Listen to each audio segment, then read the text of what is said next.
one of the ads running here in Iowa says that, we've had all these clemencies. Let's set the record straight about that.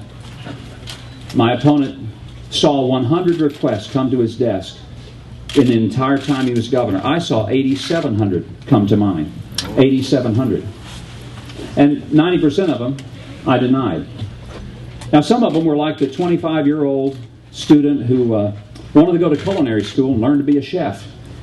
But when he was 18 years old, he had taken a joyride in a car that someone else had stolen. He happened to be with the guy, and so he got charged, and that was on his record. That blot on his record when he was 18 kept him from being able to go to school and get the job that he wanted. That was a clemency. Now, personally, I think that was the right thing to do, to give that young man a second chance, because I'd rather him be working as a chef than I had to be unemployed and probably being up to no good out running on the streets with nothing to do and no job. Many of the clemencies were 35-year-old single moms trying to raise a couple of kids and get a job, entry level, into the nursing home, long-term health business. They couldn't get hired because we require background checks for people who work in daycares and nursing homes. And they wrote a hot check when they were 17, 18 years old. That's on their record. Now they can't get hired. The process is the board makes the recommendation, I look at it and make those decisions. I think those are good decisions, and I stand by them. My opponent had a case where there was a kid who was 13 years old. He shot a friend of his with a BB gun in the arm. Didn't even break the skin, but there was a charge filed over it. The kid went on to work his way through college, and after college, he joined the Massachusetts National Guard.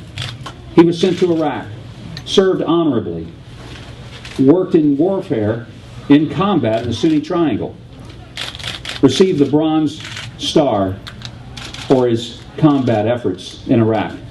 He had a dream. That dream was he wanted to be a police officer when he got back to Massachusetts, having served his state in the National Guard and his nation in the military. But he came back and he applied for a clemency so that he could get that off his record. That little incident when he was 13 years old.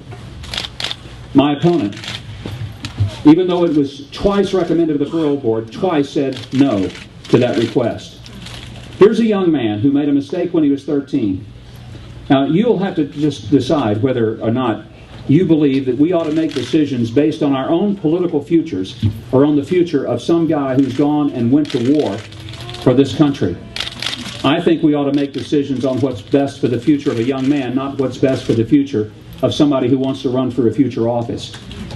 The smart political move is always to deny every single one of them.